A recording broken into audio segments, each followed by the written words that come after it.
Hi, it's Wallace. One of my goals for January has been to find comp titles for my current work in progress project EC. That way, when I'm kind of giving an elevator pitch for it to whoever is willing to listen, I can say, oh, it's a blend between this book and this book. That will give whoever I'm talking to an idea of what they're getting into if they are interested. I hear it's an important part of the greater publishing process, and so I have been meaning to compile a list of titles I think I can use as comps. The problem is that for someone who grew up loving to read and always had a nose in her book, I've actually fallen very behind on recent publications.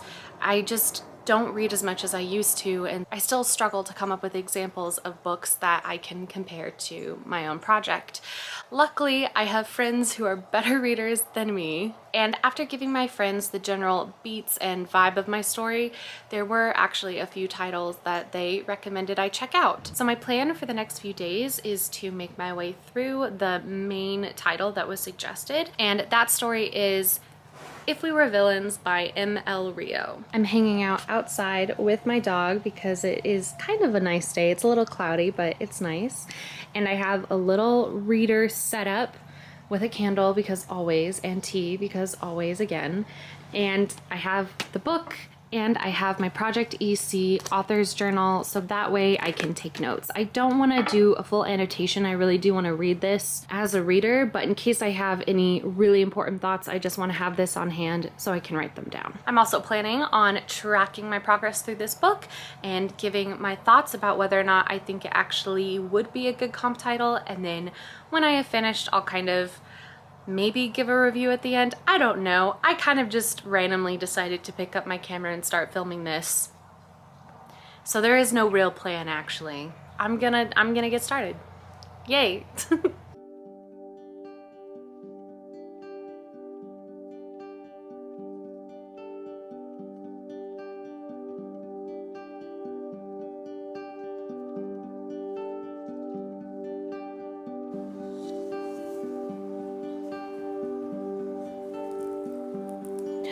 Whoa, that's neat.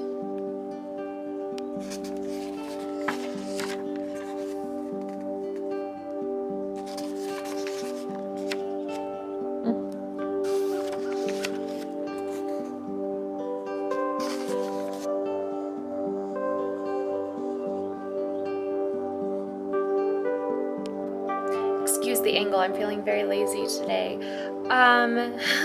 So I just finished the prologue. Right off the bat, I automatically know that this person is a better writer than me, which is great. I know I'm gonna enjoy this story, I think. I'm fairly confident I'm going to like this book. And I know that when you're getting a comp title, it's not about saying the levels of writing are similar, but the fact that that's already in my brain makes me realize, of course, because I am seeing if this book is comparable to my story, that's going to be something I have to wrestle with for the whole book of, oh, this is so much better than my work. So I'm just making a note of that early on. Second, I am, like I said, very intrigued by this prologue, definitely excited to keep reading. It definitely has a dark academic vibe. And to be fair, I have said multiple times that Project EC has a dark academic vibe, but I don't think it's like a classic dark academic vibe. In my story, it takes place at a boarding school. There is like death related things, but the academic side is more science related than classics and theater related. But again, these might just be nitpicky points, but I'm a little suspicious that I won't be able to use this as a comp title. But again, I've only read the first, not even the first chapter, just the prologue, so I could be way off base, but I wanted to record my initial thoughts just because I feel like that's part of the journey. Yeah, on to chapter 1.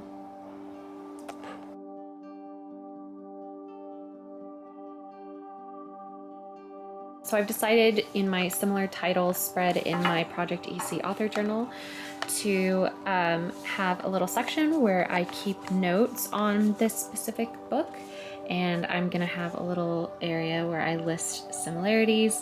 And the very first similarity Again, I don't know how nitpicky this is. I just think it's funny is that we both have a character named James. Just good to keep in mind, I guess. Okay, well, this is officially heaven. Hi. Oh, you're so cute. Okay, I am personally insulted. I am offended. Their dorm room in this book is called the Tower. That is what my characters in Project EC call their dorm room. Guess I'm taking that out of the story now. Oh no! Well, that's fine. I just feel extremely uncreative, but that's okay. That's fine. I'll just take that part out. Oh my god.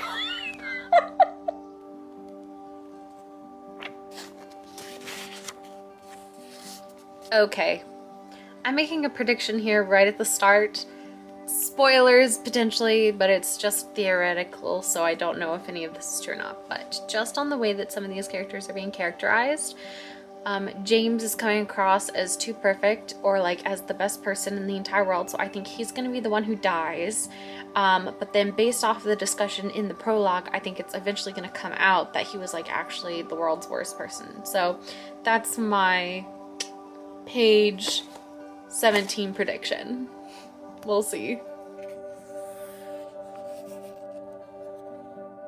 I apologize for the very strange lighting. It's quite late at night, but I am still working on If We Were Villains. I'm just about a third of the way through. I have to say, aesthetically, the descriptions are great. There's very much a dark academia vibe going on here, more so even than my project. I think aesthetically, though, I could claim that these are similar. I am enjoying it. I am, and the past 100 pages have mostly been getting to know the characters and building up to some big hijinks that I'm sure is going to happen. Otherwise, why would our protagonist, Oliver, be in prison at the start of this story? But I will say that as someone who I think has been exposed to Shakespeare an average amount, the constant interspersing of the dialogue between all the characters with quotes from different Shakespeare plays, I'm just not sure how I feel about it. I really like the setup where each kind of section of the book is broken up into acts, and then the smaller sections / chapters are broken up into scenes. I think that's a nice little touch, a nice little homage to Shakespearean plays and plays in general. The fact that these students are constantly talking to each other and communicating through Shakespeare dialogue. I mean, I'm sure I'm not the first person to say this, but it does come off as a little pretentious, but that's okay. I mean, with dark academia, you're gonna get pretentious. It's not possible to do dark academia without a little bit of pretension. And I think that's the vibe you're supposed to get from these characters, right? You're supposed to see how intensely dedicated they are. But I think for me, the issue is, again, as someone who I think has been medium exposed to Shakespeare in my life, the lines in the Shakespeare dialogue are distracting and they take me out of the story. I don't mind it when they're practicing scenes or they're putting on a production and they're doing some of the monologues or they've listed some of the monologues. It's we're talking about what we're gonna have for breakfast and here's this little Shakespeare quip. I don't know why, but every single time it happens, it takes me out of the story, and it happens enough, it happens a lot, and it's enough where I have yet to really fall into the story, and we're already past page 100, so I don't know. That's just my thoughts on that. But generally, I'm intrigued about where all these character dynamics are building. Again, I know that there's going to be some form of kerfuffle. The question is just, when is it going to happen? I think November 21st or 22nd, that was said earlier. We're just past Halloween, so maybe it's coming up soon, maybe not. Anyway, it's late, but I'm going to keep reading. Those are my thoughts for now. Good night. Okay, I finished. I stayed up very last night. I'm a little tired. I stayed up very late last night finishing this book because, like, 10-15 minutes after I last checked in, I think, where I was like, ooh, tensions are building, something's gonna happen. Something big happened. And I don't know if I already mentioned this earlier in the weekend, but there will be spoilers. If you have not read this book, this next section will literally not make any sense if you haven't read the book. It just won't. Really, really recommend you don't watch this part if you haven't read the book. Again, it's not about the spoilers. It's more about the fact that I'm not going to take the time to explain the people I'm talking about, etc. So if you haven't read the book, skip to this part where I'm going to give like final thoughts on the story, hopefully non-spoiler, and then I'll start talking about my thoughts on If We Were Villains as a comp book to my project EC, and if I am going to end up using it as a comp book. It'll be this time. So the big thing that happens is that one of the 7 students that this book follows has been becoming big bully. I mean, physically abusing the other students on stage and off stage, and, you know, leaving them with bruises, etc. And he ends up dead. And by dead, I mean our main character and the other 5 all rushed down to the dock after a party where a lot of drama happened, and the bully is floating in the water and his face is all smashed in, but he's like groaning, so he's still alive. And they all, I mean,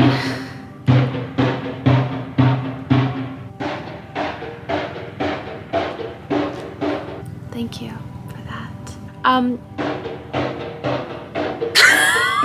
And within like 10 minutes, they have decided that they're just not gonna help him at all.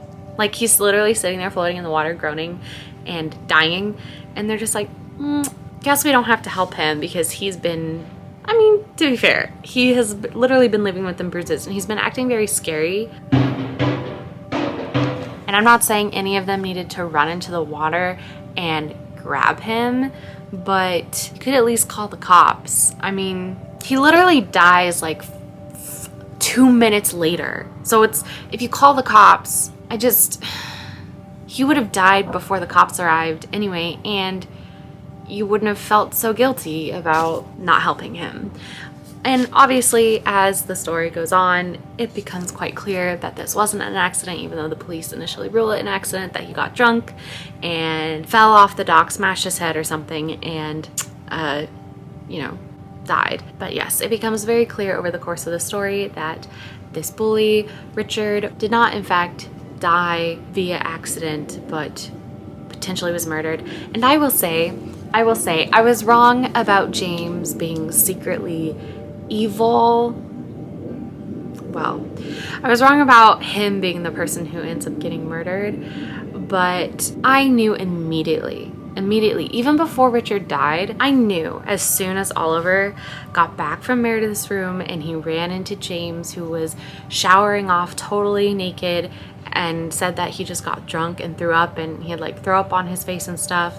I knew that was sus. I was like, no, he threw up because he theoretically has a good heart and has just committed a horrible act, and so threw up from guilt, and is actually in the shower though because he's washing the blood off of him. That was legitimately my thought process before I even knew who was dead, even though I was pretty sure it was going to be Richard. I don't know. I don't think it was supposed to be a big twist. I mean, it's kind of plotted as a big twist, written as a big twist when Oliver discovers the murder weapon in James's room, which, by the way, James, honey, let's talk about crime cleanup and how you don't hide the murder weapon in your place of residence. Anyway, not speaking from experience, but just, I feel like that's 101.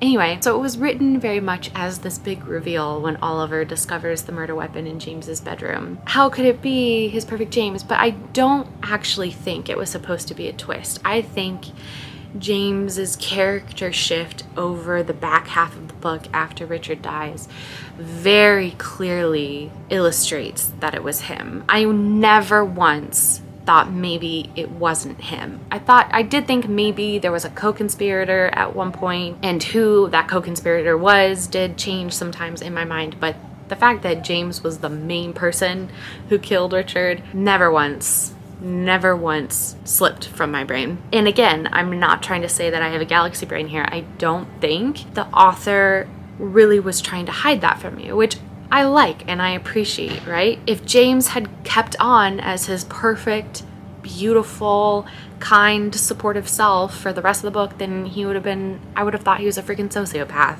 I just appreciate that we got to see the effect that doing something like that had on him.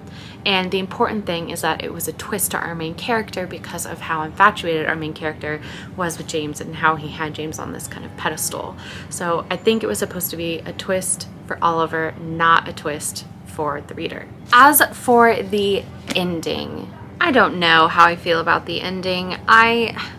Certain things happened, certain things were revealed about what happened to the other 5 friends while Oliver was serving in place of James. And I just don't know how I felt about it, because the fact that James commits suicide makes Oliver's sacrifice and martyrdom for taking the blame not pointless, but a little bit pointless. And I know there's arguments that, oh, but the last paragraph changes all that, right? Because his body was never found in the lake, and so maybe there is this hope, but I think the hope is so evil there. I think that is such an evil hope, because it just means that Oliver, who has spent his past 10 years in jail serving time for a crime he didn't commit in place of James, in place of the man he loves, is now going to spend potentially many more years, if not the rest of his life, obsessing over where James is and if he really is dead or not. Okay, I had to move inside because the construction noises outside were a little overwhelming. Sorry if it's echoey. Yes, so I was saying that I felt like the ending didn't sit right with me. Not that it didn't sit right with me. I get why that was the ending. I just didn't like it. It's not a point I'm going to use against the book, because I don't fault books for creating endings that I don't like if the endings were earned. And I do think that this ending has been earned. And again, I think the story is supposed to be a tragedy. Just because I don't like the ending, just because I want a happy ending, I'm not going to use a count against the book just because it didn't end the way I wanted it to. That was kind of the rambly bit. Now for how I would rate this book. And I need to say that in 2021, I have changed up the way that I rate stories. So I don't do the 1 to 5 star scale in the sense of just generally how much I liked it, 1 to 5 stars. I have 5 separate categories in which a book can earn 1 star per category. I'm gonna talk about this a little more in depth in a later video, but just because that video isn't out yet, I'm gonna be discussing it here. The categories are 1 star if the writing to me is good, 1 star if the characters feel real or at least interesting, because I know there are certain stories where none of the characters feel real or grounded in reality, but they're still interesting and they still make decisions based off of how they've been characterized, if that makes sense. 1 star for if I think the ending has been earned / deaths don't feel cheap, the deaths feel earned. 1 star for if the book is continuously able to hold my interest. And 1 star for just je ne sais quoi. So my rating for If We Were Villains based off of the system I just described would be 3.5 stars. It gets a full star for the writing, in my opinion, of being good. I debated deducting 1/2 star from the writing category due to all of the Shakespeare conversations, but as the book went on, I kind of got less distracted by those, and it really just did make sense for these characters to be doing that. I mean, they're supposed to be obsessed with Shakespeare, and it made sense. It did, so I'm not gonna deduct because I feel like that would be mean, so I'm not gonna do that. It gets a 2nd star for the characters feeling real within the context of the story. They're all very interesting. With a group as big as 7, I feel like it would be very easy to have at least 2 of the characters feel very similar, but they all were very distinct to me, and I was actually really impressed with that. So a full star, full marks for characters feeling real within the context of their story. And it gets another full star for its ending being earned. And as I said in my more spoilery section, even though I didn't love the tone of the ending, it was earned, and me just not liking it is me just wanting happy endings that end on a good note of hope as opposed to a poisonous note of hope. If you didn't watch my spoilery section, maybe that will intrigue you to go and read If We Were Villains. It doesn't get any star for holding interest. I never fell into this book. I'll take that with a grain of salt because I was reading this almost like it was work because I need to come up with comp titles for my project and I was taking notes and I'm filming this video. So it did have kind of a chore associated with it in my mind. So I was constantly being like, okay, how much until the next chapter? How many pages until this is over? I never felt like I was right there in the depths of it by the lake on stage with the other characters. Because of that, it doesn't get a star, but it could have been a totally different experience if I had picked this up 2 years ago and just read it on a lark. So again, grain of salt. And then it gets half a star in the je ne sais quoi category because I loved the aesthetic of this book. I am so into dark academia and this book really does it really well, I think. Granted, as I said before, I am not a Shakespeare scholar by any means, and I am quite certain if I knew more about his plays, I would have learned more from this book and certain scenes probably would have sat better with me. The fact that it was not just dark academia, but also really, really into the Shakespearean world is why it doesn't get a full star from me, just because that detracted a little bit from my je ne sais quoi experience of the book. Now, in terms of if I'm going to use If We Were Villains as a comp book for Project EC. So, I don't know how much I actually filmed. I definitely filmed the thing about the dorm rooms having the same name. So I'm gonna have to change that.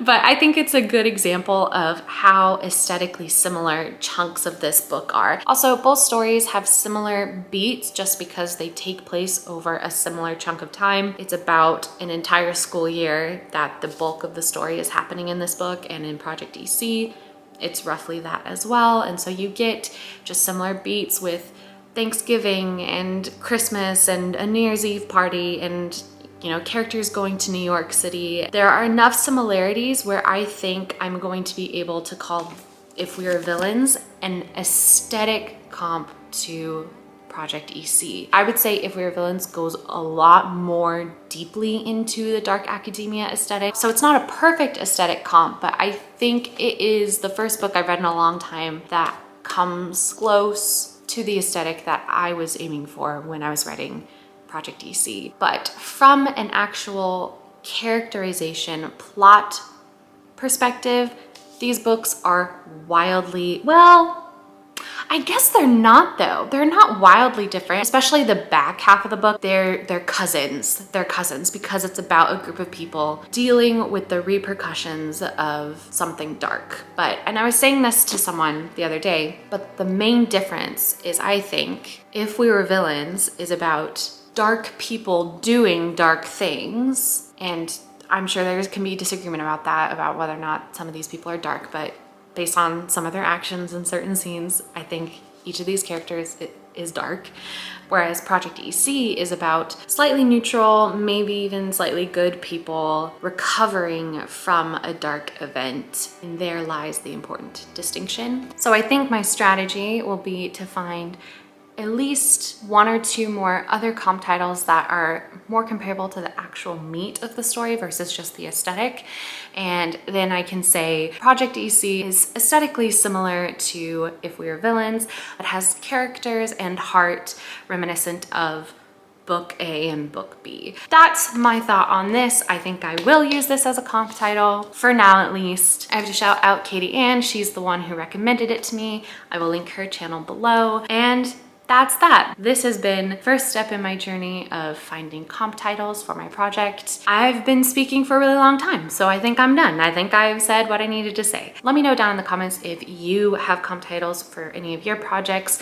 Are any of your projects actually inspired by books that you've read in your past? I mean, I have to say, parts of Project EC were inspired by Twilight. Now I can't use Twilight as a comp title because I've read that it's industry faux pas to use mega hit bestsellers like that as comp titles. People will think you have delusions of grandeur, etc. But doesn't change the fact that parts of my project were inspired by it. But yes, let me know down in the comments any books that you've been inspired by when writing your projects, or any books that you plan on using as comp titles for your projects. I think my next step really honestly is I'm going to go onto YouTube, onto BookTube specifically, and I just want to watch a ton of reviews for young adult supernatural romances to hear what people are saying about any ones that have been published in recent years, and maybe I'll hear one and I'll check it out and I can use it as potential comp titles. I'm hoping to make more videos like this as I find more comp titles. Who knows? We shall see. But yeah, I've been rambling. I'm done. We're done. Go be happy, go be healthy, and go write. Bye.